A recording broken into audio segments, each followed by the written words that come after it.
Hello guys, welcome to our YouTube channel study with M. आज मैं आप सभी के लिए काफ़ी इंपॉर्टेंट वीडियो लेके आई हूँ। तो देखिए, आज के इस क्लास में हम पॉलिटी के मोस्ट इंपॉर्टेंट क्वेश्चंस डिस्कस करेंगे, जो कि आपके आगामी पटवारी, लेखपाल, फॉरेस्ट गार्ड व अन्य यूकेपीएससी द्वारा कंडक्ट कराए जाने वाले सभी एग्जाम्स के लिए इंपॉर्टेंट हैं। तो आप सभी लोग हमारी इस क्लास में स्टार्टिंग से लेकर एंड तक बने रहें। तो चलिए आज के इस क्लास को हम स्टार्ट करते हैं। स्टार्ट करने से पहले जिन लोगों ने अभी तक हमारे YouTube channel study with M को सब्सक्राइब नहीं किया है, वो सब्सक्राइब कर लें। साथ ही साथ बगल में जो बेल आइकन दिख रहा है, इसे भी प्रेस कर लें, ताकि हम कोई भी वीडियो डालते हैं तो उसका नोटिफिकेशन आपके पास जल्द से जल्द पहुंच जाए। आप सभी लोग हमारे टेलीग्राम चैनल को भी ज्वाइन कर सकते हैं। ये भी स्टडी विद एम के नाम से ही बना हुआ है और टेलीग्राम चैनल पर रात को 8 बजे क्विज का भी आयोजन किया जाता है। काफ़ी इंपॉर्टेंट क्वेश्चन आपको क्विज के रूप में दिए जा रहे हैं, तो आप कोई ज्वाइन कर सकते हैं। तो चलिए आज के सेशन को हम स्टार्ट करते हैं और इस सेशन का पहला क्वेश्चन है, संविधान सभा ने भारतीय संविधान के किस अनुच्छेद को अंतर्राष्ट्रीय शांति और सुरक्षा की अभिवृद्धि के लिए समाविष्ट किया है। मोस्ट इंपॉर्टेंट क्वेश्चन है। तो देखिए, संविधान सभा ने भारतीय संविधान के अनुच्छेद 51 को अंतर्राष्ट्रीय शांति और सुरक्षा की अभिवृद्धि के लिए समाविष्ट किया है। नेक्स्ट क्वेश्चन देखेंगे, भारत के संविधान में सार्वजनिक आदेश मद का समावेश है।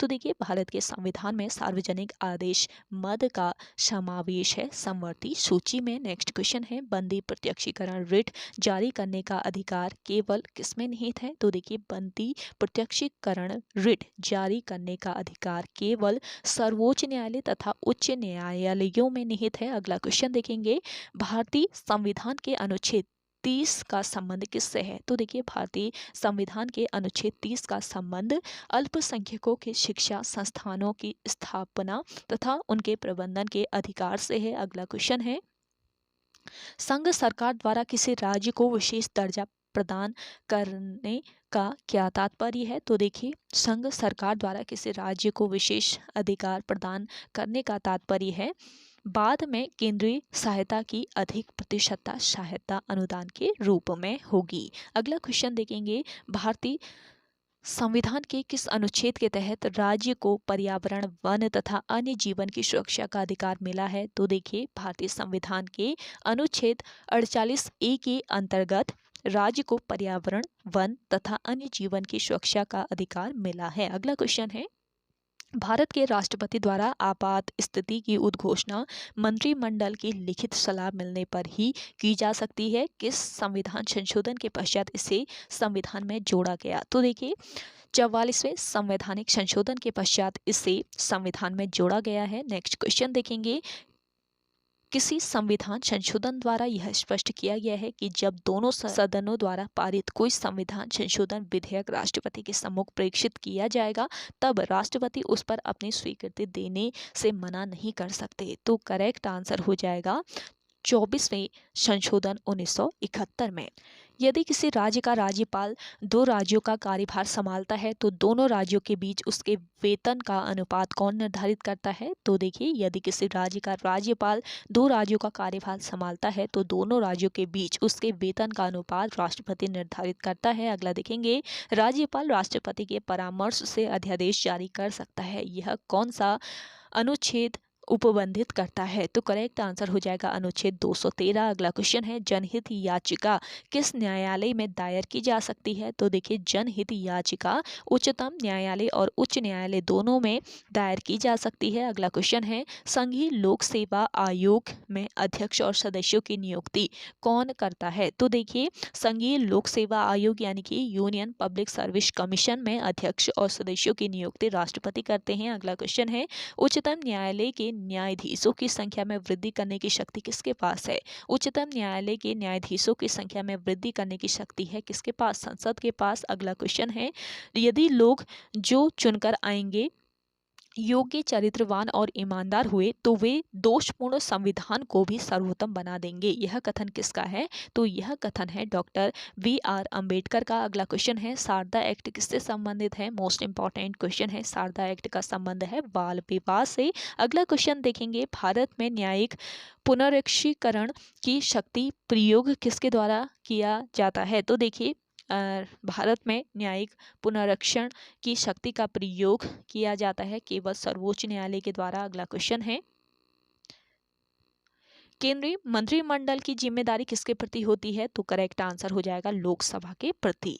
नेक्स्ट क्वेश्चन है, किस राज्य के आरक्षण विधेयक को नवी अनुसूची में सम्मिलित किया गया है? तो देखिए, किस राज्य के आरक्षण विधेयक को नवी अनुसूची में सम्मिलित किया गया है? तमिलनाडु के आरक्षण विधेयक को। अगला क्वेश्चन है, राज्यसभा के सदस्य चुनने के लिए विधानसभा में किस प्रकार का मतदान होता है?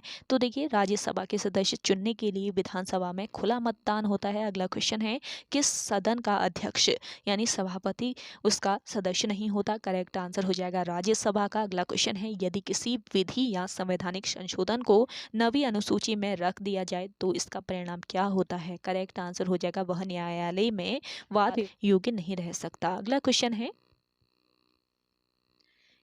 एकमात्र कौन सा अधिकारी किसी भी सदन में कार्यवाही में भाग ले सकता है? तो देखिए, यह है भारत का अटॉर्नी जनरल यानी कि भारत का महान्यायवादी जो किसी भी सदन की कार्यवाही में भाग ले सकता है। अगला क्वेश्चन है, भारत की स्वतंत्रता के समय कांग्रेस अध्यक्ष कौन थे? भारत की स्वतंत्रता के समय कांग्रेस के अध्यक्ष थे आचार्य JB कृपलानी। अगला क्वेश्चन है, 15 अगस्त 1947 और 26 जनवरी 1950 के मध्य भारत का राजनीतिक दर्जा क्या था? तो करेक्ट आंसर हो जाएगा ब्रिटिश राष्ट्र कुल का एक अधिराज्य। अगला क्वेश्चन है, गणतंत्र के रूप में भारत का जन्म कब हुआ? तो देखिए, गणतंत्र के रूप में भारत का जन्म 26 जनवरी 1950 को हुआ था। अगला क्वेश्चन है, संविधान की प्रस्तावना में भारत के लिए किन शब्दों का प्रयोग किया गया है? तो देखिए, संविधान की प्रस्तावना में भारत के लिए संविधान के हिंदी प्रारूप में भारत और अंग्रेजी प्रारूप में इंडिया शब्दों का प्रयोग किया गया है। अगला क्वेश्चन देखेंगे, भारत का संविधान कितने भागों में विभाजित है? भारत का संविधान 22 भागों में विभाजित है। अगला क्वेश्चन देखेंगे, उद्देश्य प्रस्ताव में वर्णित विचारों को संविधान सभा ने संविधान के किस भाग में स्थान दिया? तो करेक्ट आंसर हो जाएगा प्रस्तावना में। अगला क्वेश्चन देखेंगे, संविधान में वर्णित मौलिक कर्तव्यों से कौन सी समिति की सिफारिशें संबंधित रही हैं? तो देखिए, संविधान में वर्णित मौलिक कर्तव्यों से स्वर्ण सिंह समिति की सिफारिश से संबंधित रही हैं। अगला क्वेश्चन है, यदि लोकसभा अध्यक्ष अनुपस्थित हो तो संसद के संयुक्त अधिवेशन की अध्यक्षता कौन करता है? तो करेक्ट आंसर हो जाएगा लोकसभा का उपाध्यक्ष। अगला क्वेश्चन है, संविधान के किस अनुच्छेद के प्रावधानों के अंतर्गत भारत सरकार द्वारा भारत रत्न, पद्म विभूषण आदि का अलंकरण प्रदान किए जाते हैं? तो करेक्ट आंसर हो जाएगा अनुच्छेद 18 के अंतर्गत। संविधान के अनुच्छेद 18 के अंतर्गत भारत सरकार द्वारा भारत रत्न, पद्म विभूषण आदि का अलंकरण प्रदान किए जाते हैं। अगला क्वेश्चन है, लोकतांत्रिक विकेंद्रीकरण की योजना करने वाली समिति का क्या नाम है? तो करेक्ट आंसर हो जाएगा बलवंत राय मेहता समिति। अगला क्वेश्चन है, विदेशी नागरिकों को भारत की नागरिकता प्रदान करने की आवश्यक शर्त क्या है? करेक्ट आंसर हो जाएगा 10 वर्ष तक भारत में निवास। अगला क्वेश्चन है, संविधान के किस भाग में मौलिक अधिकारों का वर्णन है? तो देखिए, संविधान के भाग 3 में मौलिक अधिकारों का वर्णन किया गया है। अगला क्वेश्चन है, 44वें संविधान संशोधन द्वारा किस मौलिक अधिकार को केवल कानूनी अधिकार के रूप में मान्यता दी गई है? तो देखिए, 44वें संविधान संशोधन द्वारा संपत्ति के अधिकार को केवल कानूनी अधिकार के रूप में मान्यता दी गई है। अगला क्वेश्चन है, किस मौलिक अधिकार को डॉक्टर अंबेडकर द्वारा संविधान का हृदय और आत्मा कहा गया? करेक्ट आंसर हो जाएगा संवैधानिक उपचारों के अधिकार को। अगला क्वेश्चन देखेंगे, संसद के संयुक्त अधिवेशन की अध्यक्षता कौन करता है? संसद के संयुक्त अधिवेशन की अध्यक्षता लोकसभा का स्पीकर करता है। अगला क्वेश्चन है, किसी व्यक्ति को एक ही अपराध के लिए एक बार से अधिक दंड नहीं देने का उल्लेख किस अनुच्छेद में किया गया है? करेक्ट आंसर हो जाएगा अनुच्छेद 20 में। अगला क्वेश्चन है, संविधान में कितने मूल कर्तव्यों का उल्लेख किया गया है? तो देखिए, संविधान में 11 मूल कर्तव्यों का उल्लेख किया गया है। अगला क्वेश्चन है आपका, संविधान के किस अनुच्छेद में भारत के नियंत्रक महालेखा परीक्षक के कर्तव्य और शक्तियां वर्णित है? मोस्ट इंपॉर्टेंट क्वेश्चन है। तो देखिए, संविधान के किस अनुच्छेद में? 149वें अनुच्छेद में नियंत्रक महालेखा परीक्षक के कर्तव्य और शक्तियां वर्णित हैं। अगला क्वेश्चन है आपका, संविधान के संरक्षक के रूप में सर्वोच्च न्यायालय का अधिकार विश्व के किस संविधान से लिया गया है? तो करेक्ट आंसर हो जाएगा संयुक्त राज्य अमेरिका के संविधान से। अगला क्वेश्चन देखेंगे, अगला है भारतीय संसद द्वारा राज्य पुनर्गठन अधिनियम किस वर्ष पारित किया गया। मोस्ट इंपॉर्टेंट क्वेश्चन है, भारतीय संसद द्वारा राज्य पुनर्गठन अधिनियम पारित किया गया वर्ष 1956 में। अगला क्वेश्चन देखेंगे, भारत के सर्वोच्च न्यायालय के पास न्यायिक पुनर्विलोकन की शक्ति है, इसका क्या आशय है। तो इसका आशय है विधायिका द्वारा पारित किसी अधिनियम की संवैधानिकता पर निर्णय देने की शक्ति। अगला क्वेश्चन देखेंगे, भारत के संविधान का कौन सा अनुच्छेद मंत्री और महान्यायवादी को किसी भी सदन में बोलने या कार्यवाही में भाग लेने का अधिकार प्रदान करता है। करेक्ट आंसर हो जाएगा अनुच्छेद 88। अगला क्वेश्चन देखेंगे, लोकहित में मुकदमे की पुनः स्थापना की उच्चतम न्यायालय में किस न्यायाधीश ने निर्णायक भूमिका का निर्वहन किया। तो देखिए, लोकहित के मुकदमे की पुनः स्थापना में उच्चतम न्यायालय के किस न्यायाधीश ने, ये न्यायाधीश थे न्यायमूर्ति PN भगवती, जिन्होंने निर्णायक भूमिका का निर्वहन किया। अगला क्वेश्चन है आपका, संविधान की प्रारूप समिति के सम्मुख संविधान की प्रस्तावना का प्रस्ताव किसने रखा था। तो देखिए, संविधान की प्रारूप समिति के सम्मुख संविधान की प्रस्तावना का प्रस्ताव रखा था जवाहरलाल नेहरू ने। अगला क्वेश्चन देखेंगे, संविधान सभा का गठन किसकी संस्तुति पर किया गया था। संविधान सभा का गठन कैबिनेट मिशन योजना की संस्तुति पर किया गया। अगला क्वेश्चन है, राष्ट्रपति किस सूची के विषयों पर अध्यादेश जारी नहीं कर सकता। करेक्ट आंसर हो जाएगा राज्य सूची के विषयों पर। अगला क्वेश्चन है, आपातकाल की घोषणा का अनुमोदन संसद द्वारा कितनी अवधि के अंदर होना अनिवार्य है। करेक्ट आंसर हो जाएगा 1 माह के अंदर। अगला क्वेश्चन है, राज्यों का वित्तीय आवंटन किसकी संस्तुति पर किया जाता है। मोस्ट इंपॉर्टेंट क्वेश्चन है। तो देखिए, राज्यों का वित्तीय आवंटन यानी कि फाइनेंशियल एलोकेशन किसकी संस्तुति पर किया जाता है। वित्त आयोग की संस्तुति पर। अगला क्वेश्चन है आपका, लोकसभा का सचिवालय किसके प्रत्यक्ष पर्यवेक्षण एवं नियंत्रण में कार्य करता है। करेक्ट आंसर हो जाएगा लोकसभा अध्यक्ष के। अगला क्वेश्चन देखेंगे, भारतीय संविधान का सबसे बड़ा एकाकी स्रोत क्या है। तो देखिए, भारतीय संविधान का सबसे बड़ा एकाकी स्रोत क्या है, गवर्नमेंट ऑफ इंडिया एक्ट 1935। अगला क्वेश्चन देखेंगे, संविधान के मूल ढांचे को संशोधित नहीं किया जा सकता है। सर्वोच्च न्यायालय ने यह व्यवस्था किस वाद में दी थी। करेक्ट आंसर हो जाएगा केशवानंद भारती वाद में। अगला क्वेश्चन देखेंगे, भारत में राजनीतिक दलों को कौन मान्यता देता है। भारत में राजनीतिक दलों को निर्वाचन आयोग मान्यता देता है। अगला क्वेश्चन देखेंगे, संविधान द्वारा प्रदान किए गए मौलिक अधिकारों में संशोधन करने का अधिकार किसको है। तो मौलिक अधिकारों में संशोधन करने का अधिकार किसको है, संसद को। अगला क्वेश्चन देखेंगे, राज्य के नीति निर्देशक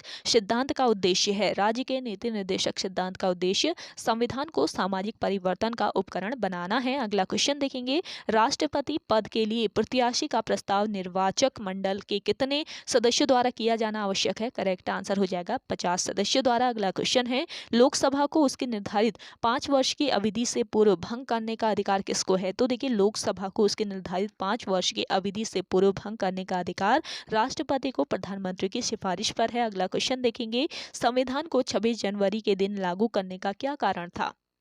तो करेक्ट आंसर हो जाएगा, कांग्रेस ने इस तिथि को 1930 में स्वतंत्रता दिवस के रूप में मनाया था। अगला क्वेश्चन देखेंगे,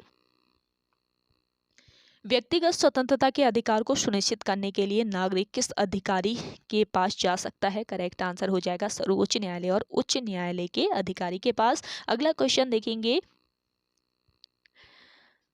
भारत के राष्ट्रपति के विरुद्ध महाभियोग प्रारंभ करने का अधिकार प्राप्त है। तो देखिए, भारत के राष्ट्रपति के विरुद्ध महाभियोग प्रारंभ करने का अधिकार संसद के दोनों सदनों में से कोई भी सदन इसे प्रारंभ कर सकता है। ये पॉइंट आप याद रखेंगे। अगला क्वेश्चन देखेंगे, उपराष्ट्रपति किस संस्था का पदेन सभापति होता है। तो देखिए, उपराष्ट्रपति राज्यसभा का पदेन सभापति होता है। अगला क्वेश्चन है, लोकसभा के सामान्य कार्यकाल को 5 वर्ष से अधिक करने का अधिकार किसको है। करेक्ट आंसर हो जाएगा संसद को, केवल राष्ट्रीय संकट के समय। अगला क्वेश्चन है, दल बदल विरोधी अधिनियम के अंतर्गत भारतीय संविधान में किसी सदस्य की अयोग्यता पर निर्णय करने का अधिकार किसको प्राप्त है। करेक्ट आंसर हो जाएगा यहाँ पे अथवा होगा, अथवा कर लीजिएगा। दल बदल विरोधी अधिनियम के अंतर्गत भारतीय संविधान में किसी सदस्य की अयोग्यता अथवा योग्यता पर निर्णय करने का अधिकार किसको प्राप्त है। करेक्ट आंसर हो जाएगा लोकसभा अध्यक्ष को। अगला क्वेश्चन देखेंगे, किस राज्य के आरक्षण विधेयक को 9वीं अनुसूची में सम्मिलित किया गया है। तो देखिए, करेक्ट आंसर है तमिलनाडु के आरक्षण विधेयक को किस अनुसूची में, 9वीं अनुसूची में सम्मिलित किया गया है। अगला क्वेश्चन है, विधान परिषद के सदस्य चुने जाने के लिए विधानसभा में किस प्रकार का मतदान होता है? करेक्ट आंसर हो जाएगा खुला मतदान।